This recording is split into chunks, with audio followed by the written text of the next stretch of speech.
Question d'actualité, c'est maintenant. Question d'actualité, c'est maintenant. Parole de foi média. L'actualité. Actualité. Monsieur Jesse Numbi, bonjour.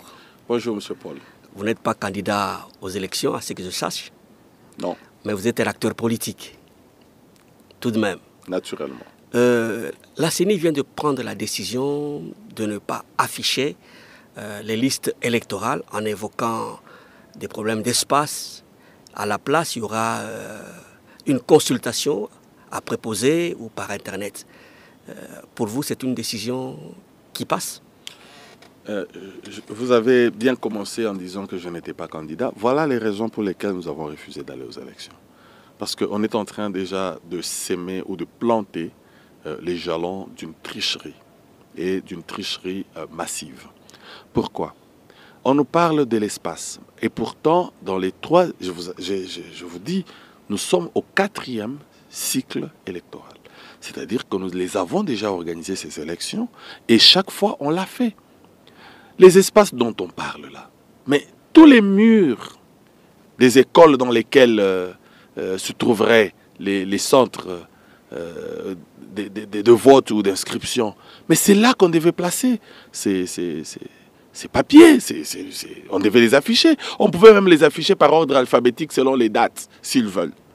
Mais demander à tous les louchois, plus de 1 million, parce qu'il faut noter qu'il y a aussi les autres qui ne sont pas électeurs, mais qui peuvent aller vérifier, n'est-ce pas? Plus de 2 millions des louchois, ils doivent passer un à un seul bureau, n'est-ce pas? Pour aller vérifier si son nom est inscrit ou si le nom de tel est réellement inscrit. Il y a aussi l'Internet. Parce que, vous savez, mais déjà l'Internet, quel est le taux d'intégration de l'Internet dans notre pays? Quel est le taux? Qui est ce Congolais qui est sur le net, qui s'est intégré? C'est combien? Il n'y a que dans les grandes villes où il y a quelques jeunes qui savent manipuler ces histoires et les mamans maraîchères. Vous savez, lorsqu'on demande d'afficher, ce n'est pas seulement pour le monsieur qui va voter ou le votant qui va s'identifier. Non, c'est aussi pour les autres qui doivent vérifier ceux qui doivent voter. Donc, ensemble, nous devons vérifier. S'il n'y a pas de faux noms, parce que nous devons témoigner. C'est notre droit. Si je viens, je trouve qu'il y a un monsieur qui a été enrôlé 2-3 fois, je le trouve là avec ses identités, je peux introduire un recours, je peux introduire une plainte, voyez-vous. Mais là, on est en train de nous amener dans une situation où les gens seront découragés d'aller le faire. Donc, que ce soit par Internet, que ce soit par le moyen dont il parle d'un préposé, les gens n'iront pas. Et les gens seront surpris le jour du vote. Quand ils vont arriver devant le centre, on va lui dire non, toi, ce n'est pas ici que tu dois voter. Imaginez ce désordre que nous allons vivre dans cette ville de Lubumbashi. Déjà que les gens se sont mal enrôlés, ils ont été très très mal enrôlés. Et deuxièmement, il y aura une grande cacophonie. Et qu'est-ce qui va se passer? Moi, je vois déjà comment certains bureaux ou certains milieux où on sait que ça ne sera pas favorable au pouvoir, on va créer ce désordre et quand les gens vont y arriver, ils vont se décourager, ils ne vont pas voter. Mais les centres où ils savent que c'est très favorable, ils vont le faire de manière à ce que les gens votent même par dérogation. Donc, nous sommes en train d'aller vers une fraude massive électorale. Et ça, c'est très dangereux. L'affichage est une disposition légale, une disposition juridique. La CENI peut-elle, comme ça, sans consulter la Cour constitutionnelle, prendre d'autres dispositions? Sauf au Gondwana, peut-être. Au Gondwana, ça peut se faire. Donc, en tout cas, dans mon pays, ça ne devrait pas. C'est une décision illégale. Tout à fait, vous avez bien dit. C'est une disposition, c'est une obligation. Même si la CENI se voyait dans l'incapacité, la CENI devait revenir au Parlement pour trouver une autre formule. On devait même nous dire, nous sommes prêts. Qu'on nous dise même non, nous allons commencer à afficher au niveau de la poste ou nous allons commencer à afficher au stade. Qu'ils nous mettent ça même au stade. Nous avons 2 stades ici, on nous met partout là-bas. Qu'on nous cherche une formule pour afficher. On ne doit pas nous amener une situation où on veut tromper la population. Qu'ils affichent.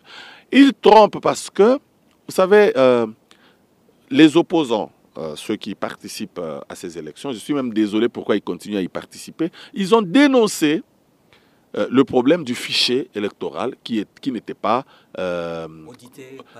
audité et qui n'était pas fiable, voyez-vous. Audité par des personnes extérieures. Il n'a même pas été audité. Disons-nous la vérité. Ils ont appelé des collègues qui sont venus signer un truc là. Alors, donc, cet audit n'a jamais été organisé. Et puis finalement, nos amis sont en train de nous amener avec un fichier préfabriqué. Il y a eu des soupçons. Certains disaient qu'on a repris le fichier de 2018, nous allons aller avec le même fichier. Certains autres disent qu'il y a eu un cafouillage là-bas, on n'a rien comme fichier. Finalement, nous nous posons la question si réellement il y a un fichier. Parce que, nonobstant, non seulement il y a la question du fichier qui ne sera pas affiché, il y a le problème des cartes d'électeurs. On a dit à la population d'aller se faire des duplicata, mais ça pose toujours des problèmes. Et n'oubliez pas que les cartes continuent à se dégrader. Hein. Pendant qu'on fait un duplicata, les autres aussi, ça se dégrade. Et finalement, on va se retrouver, les gens ne vont pas voter. C'est une stratégie pour tout simplement tricher. C'est une fraude. Déjà, cette façon de mal organiser les choses, c'est une façon de décourager. Vous verrez, le taux d'abstention sera très important. Or, quel est l'objectif d'organiser les élections? C'est que la majorité des Congolais, ou plutôt le plus de Congolais, puissent y participer. Mais si déjà les mécanismes essayent d'exclure les autres, parce qu'on parle des élections inclusives, mais si déjà les mécanismes, le processus exclut par des manœuvres qu'ils sont en train d'organiser, je sais que ce n'est pas innocent, ils le font exprès. Alors on reprend le processus à zéro. Mais on ne peut pas reprendre le processus à zéro comme ça. On doit avancer. Il faut un dialogue. Les incompétents doivent dégager, c'est tout. Et faut-il un dialogue à ce stade? Je ne pense pas qu'il faille un dialogue. Vous savez, lorsque on est incompétent, on démissionne et puis on avance. Ce pays a des lois, nous pouvons les appliquer. Je pense que un dialogue, moi je ne sais pas si c'est encore nécessaire. Je pense que le peuple doit se prendre en charge. L'article 64 existe.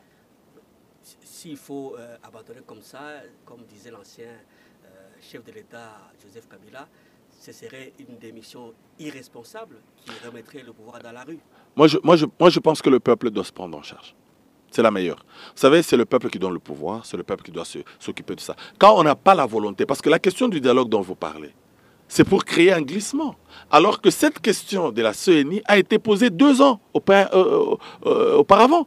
Il y a 2 ans qu'on parlait déjà de cette question. On pouvait bien corriger le processus et avancer jusqu'à faire les élections le 20 décembre. On n'a pas voulu, on a créé des manœuvres dilatoires, on a créé des manœuvres à compliquer la donne pour qu'à la fin on parle de dialogue. Non, je ne pense pas que ce soit nécessaire. Le peuple doit se prendre en charge. Le peuple congolais et sa classe politique sont connus pour leur capacité au consensus.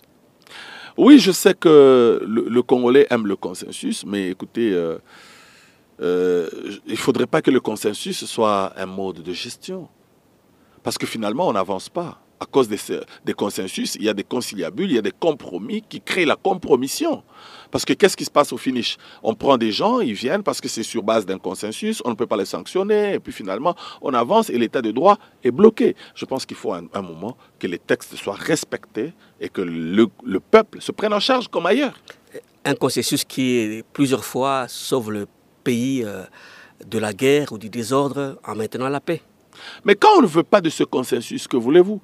Le consensus a été proposé il y a 2 ans. Les gens ont proposé que nous puissions discuter.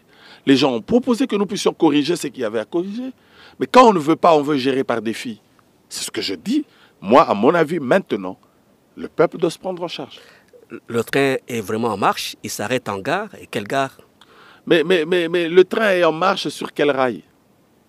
Je ne sais même pas s'il est vraiment en marche. Nous sommes en train d'aller dans un gouffre, là. Nous sommes en train d'aller dans un gouffre. On doit sauver le pays. Le pays, sur le plan social, ça ne va pas. Sur le plan économique, ça ne va pas. Sur tous les plans, ça ne va pas. Ça ne va pas. Et tout le monde le sait que les 5 années, c'est un vide. C'est un passage à vide. Est-ce qu'au final, les élections, c'est une panacée? Est-ce que c'est une solution? Non, les élections ne devraient pas être une fin en soi. Les élections ne sont pas une solution. Vous savez, même la démocratie en elle-même, ce n'est pas la démocratie qui est notre problème. Notre problème, c'est le développement. Alors nous avons choisi la démocratie comme un moyen, comme un instrument. Nous avons choisi les élections comme un moyen. Ce n'est pas une fin en soi. Ce sont des moyens qui nous permettent d'arriver au développement. Et lorsque nous pensons qu'il y a un problème, nous pouvons repenser notre démocratie, notre façon de vivre. Mais je pense que les élections sont importantes dans une démocratie, et surtout dans le siècle actuel. Je pense que la démocratie est importante, mais il faudrait que nous puissions... il faudrait qu'il y ait une pression. Notamment, la pression, c'est que le peuple doit être conscient qu'en démocratie, c'est d'abord le peuple qui se prend en charge. C'est le peuple qui a le vrai pouvoir. Le peuple ne doit pas se laisser manipuler comme ça se fait aujourd'hui. C'est là que je pense qu'il y a une responsabilité collective, il y a une responsabilité de tous, intellectuels, politiques et leaders d'opinion. Il y a plusieurs penseurs occidentaux en particulier qui pensent que la transparence, la bonne gouvernance et la démocratie, c'est un luxe pour les Africains. Ils ont besoin d'autre chose. C'est des racistes. Tout simplement. C'est des racistes. Parce que ce n'est pas vrai. La bonne gouvernance dont on parle, moi quand je lis l'histoire, je constate que dans mon village, on a bien géré, et il y avait une bonne gouvernance, et il y avait en plus une bonne justice distributive. Et tout le monde était satisfait dans le village. Et je ne vois pas pourquoi nous devrions envier le modèle occidental. Au contraire, ils sont venus interrompre le processus de développement qui était nôtre, avec nos propres systèmes. Ils sont venus avec l'esclavagisme et aussi avec la colonisation, et aujourd'hui avec le néocolonialisme, pour nous imposer un système qui était en inadéquation avec nos coutumes et nos habitudes. Mais il était possible. Moi, je vous donne juste un petit exemple. Les mots d'accession au pouvoir dans mon village, bien sûr, c'est l'hérédité, mais c'est l'hérédité par alternance. C'est-à-dire les clans, il y a 3 clans qui se succèdent alternativement au pouvoir sans qu'il y ait casse. Et ça, c'est une forme de démocratie. Et même, il y a un débat pour désigner celui qui doit monter. Ce n'est pas le fils naturellement, non. C'est dans le clan. Les ayants droit viennent et ils présentent chaque famille présente un candidat. Et puis, on passe au critérium. Et c'est en public qu'on le fait. On vérifie le critère, on vérifie qu'est-ce qui est dit selon notre coutume, nos traditions. Voilà, il doit être intact, il doit pas avoir des incises, il doit pas avoir un accident. On vérifie les dents, on vérifie tout. Et tous ces critères, lorsqu'ils sont réunis, voilà, on désigne la personne. Y a-t-il possibilité aujourd'hui de faire une osmose entre nos coutumes et la culture occidentale et trouver un modèle propre à la RDC? C'est l'idéal. C'est l'idéal. Nous devrions continuer à travailler notre démocratie jusqu'à l'adapter à nos réalités. Je pense que dire que la démocratie est un luxe pour l'Afrique, je pense que c'est un peu exagéré. Il y a des pays qui sont en train de réussir. Il y a des pays qui réussissent dans ce domaine-là. L'Afrique du Sud est en train de réussir, le Botswana est en train de réussir. Le pays arc-en-ciel. Voilà, il y a des pays qui réussissent. Monsieur Jesse Nombi, je vous remercie. Merci, Monsieur Paul.